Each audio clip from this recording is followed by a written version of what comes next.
It's pruning time.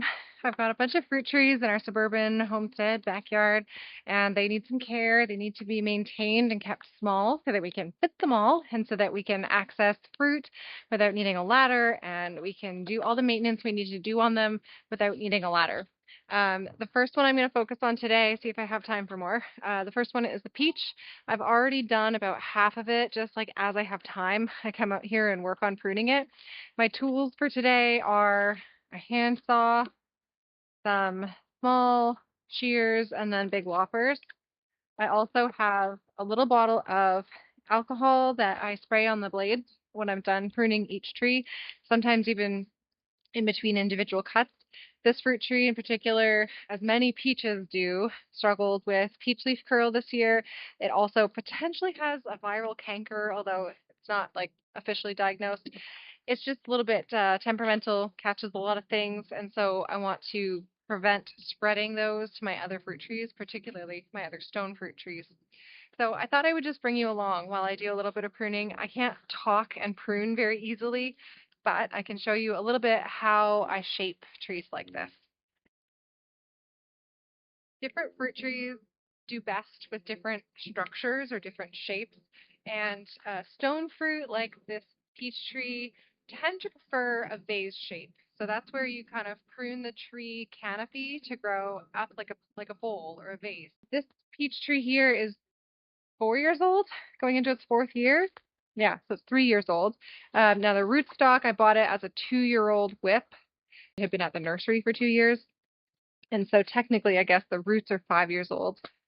It grows fast. It grows so fast. It's really hard to stay on top of. I prune it about 3 times a year. And I want to bring it down to about 6 feet in height.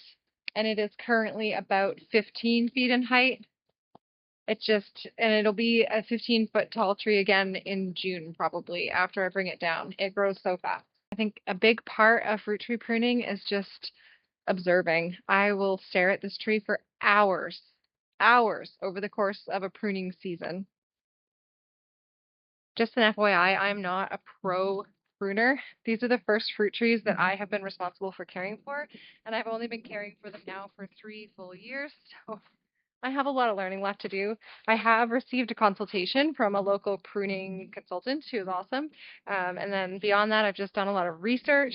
But the best way to learn pruning is to, yes, do research and have a mentor, but just also do it. Just stare at your trees, make some cuts, see how they respond. I'm finding that's really a really valuable learning tool, is just to go ahead and do it and make bold cuts. When you make a cut, you want to cut it at an angle so that rainwater and snow, everything that falls on it, just falls off, doesn't settle into like a flat surface cut. Another thing you want to look for when you're pruning is branches that cross each other. You can see here, these ones cross each other. It's kind of hard to get the angle on it, but they'll rub against each other if there's a wind, and then it creates, in fact, it already is starting to create a little bit of a scab there. It can open it up. So I have to take out one of these. I think I'm going to take out the taller one. Another thing I can show you is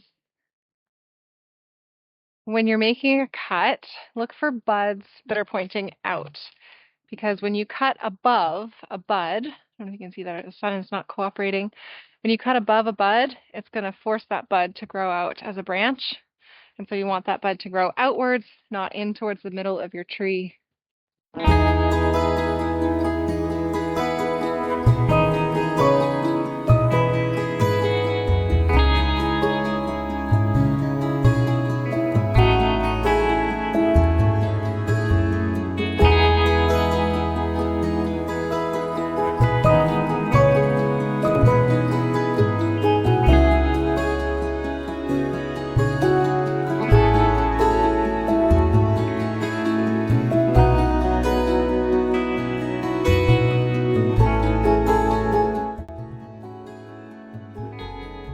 All right, I'm going to walk away from the peach tree for now. I'm sure next time I walk past it, I'll notice something else that needs to be pruned. I don't know if you can see from here, but that's kind of a vase shape, an open vase shape now on the top of that peach tree. It's still a little taller in places than I would like, but I can continue to bring it down in size as needed. I have to remember that I'm standing on probably 2 feet of snow right now, and so it's still a lot taller than I want it. There is a rule of thumb that you shouldn't take more than 30% of a tree's mass in any given pruning session, or maybe even any season or year. I try to do that. All my other trees, it's not a problem at all. They don't have that much that needs to be pruned away. But this peach tree, this puppy grows so fast, that if I were to only take 30% of its mass, it would just keep getting bigger and bigger and bigger and bigger. It probably grows by 50% every season in the growing season. So spring and summer, and even in fall, I feel like I prune it and it just keeps growing. So I'm harder on this peach tree when it comes to pruning. The slight mess of a tree behind me is my plum tree, and I'm working on training it to a trellis, so an espaliered plum tree. However, when I first planted it and started training it or pruning it, I was pruning it to a vase shape, like the peach. And so I've had to change its trajectory after already making pruning cuts and training it. And so this poor tree has been through a lot. But espalier is what I need here. I have one pear tree beside it that's also espaliered the same way. So I'm just kind of slowly reworking this plum tree every year.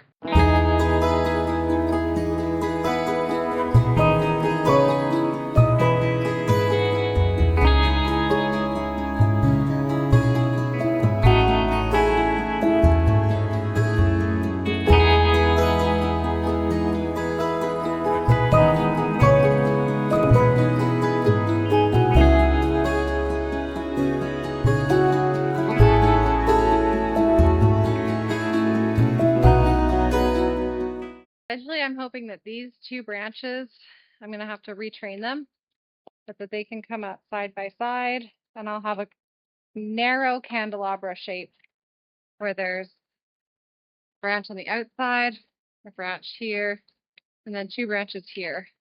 It may be that the middle part gets too crowded and I'll have to take these out and just have the two on the outsides, but we'll see.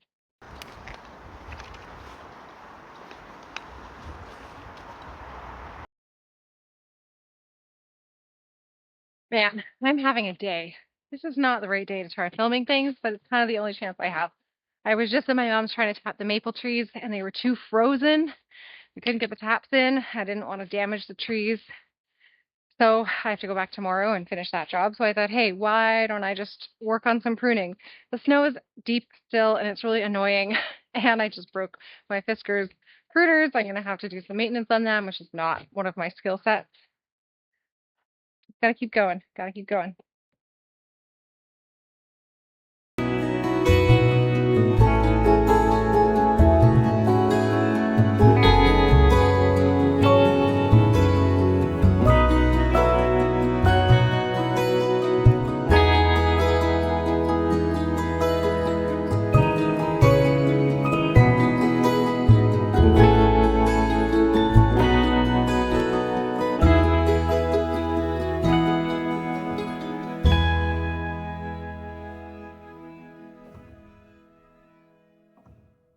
Okay, I'm going to give this tree a little bit of a break, mostly because I have to come and observe it more. You'll see down there, there's a branch. That one broke when a big chair fell on it in a windstorm, but it healed. It's just growing kind of funny, and I need to train it up to that stake right there, but I need to see what it's going to do. There's another little one coming up there off of it. I'm going to come back to it after a few weeks longer of just staring at it and figure out what else it needs. Also, you may notice I've left, I don't know if you can tell, I've left these really tall ones right there. Everything else I cut off pretty much level, but here I want to create an archway over to this one. I don't really know what I'm doing. So if you have tips or tricks you would like to share with me, please do. You know, I just realized why today's not going well for me. Things just aren't going my way. It's because my son is sick. He woke up last night, just a cold, but enough to keep him awake for a lot of the night, which meant I was awake for a lot of the night. He started his day at 4:30 in the morning, so I started my day at 4:30 in the morning. And I used to be used to that. Like when you have babies and really little kids who are always awake, you're just used to it and you can somewhat function. Or maybe you just don't notice that things feel like crap because things always feel like crap. But, you know, my son is almost 4. He's 3 3/4. And so we've gotten to a point where I'm sleeping for pretty much the entire night now for the first time in like 8 years. And so all of a sudden when that is turned upside down, I like can't function anymore. I feel really tired. And I've had far too much coffee to try to compensate. So that's probably why my day isn't going as smoothly as I wanted it to. Here's one of my apple trees. This guy's only 2 years old because the rabbits chewed off the first one that I planted here. And it just needs a little bit of a haircut. Threw away the wrong tool. These are mostly water sprouts. There's a big water sprout coming up the middle. But the apple trees, I'm pruning them to a modified central leader shape, which just means the bottom you're going to cut out the central leader and let it do almost a vase shape, but then it's going to force another central leader to come up somewhere else, a modified leader. And when that one comes up, I'm going to prune it outwards again, so it'll be almost like 2-tiered. That's my plan for the apple trees. Right now, I'm just going to prune them back a little bit to encourage branching. And when the snow finally melts, probably later this week, I'm going to come in and train these branches, just gently apply some weight to them. I like to put string and rock and pull it downward to help open up the tree a little bit more, because as it's grown, it's growing straight up towards the sun, and then it's closing in on itself.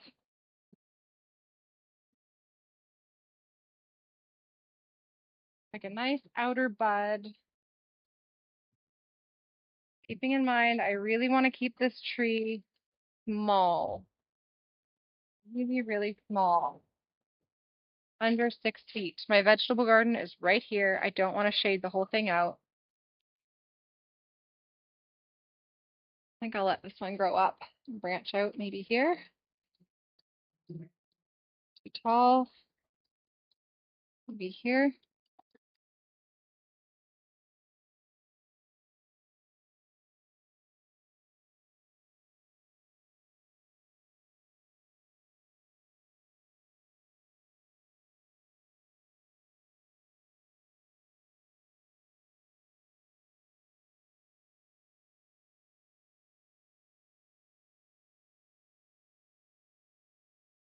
This is another one that was just planted. When did I prune this tree? I think the rabbits might have pruned a little bit off this tree. I think they might have reached in through the chicken wire. I'm going to leave this one. One thing that my pruning mentor taught me a little too late is that you don't have to be so aggressive right away. I wanted to be, because I wanted to keep these trees small. But if you just hold off and let them put on a bunch of growth first for a couple of years, it can speed up the point at which you get fruit. This tree has a ton of water sprouts because it was pruned really heavily, and I'm really trying to encourage another structural branch to come out from here. Oh, the rabbits were eating all the buds. Somehow they got in here. Oh, somehow. They hopped over. So they've been doing some of the pruning that I didn't want to do. So this chicken wire is 4 feet high. We got 3 feet of snow, and the rabbits hopped right over.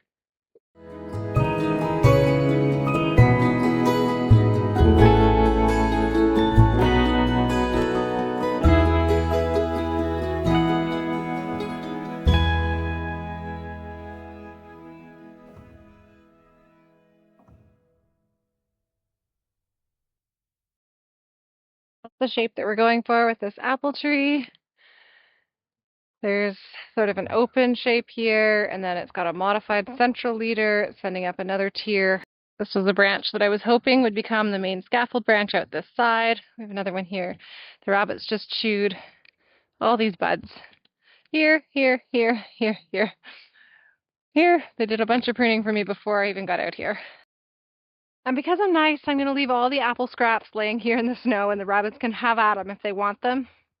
They probably won't.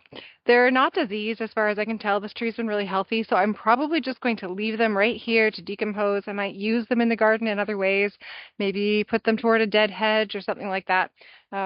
Dead or pruned branches of your perennials can be really useful in the garden as long as they're not crawling with disease. The other thing I have to prune this late winter is the raspberries all along the top there, but I am not going to do those today because the snow is so deep I cannot reach the bottom of the raspberry canes, which is where I need to start pruning. So I will save that for another week. Thanks for watching. I hope that you'll come and grow with us.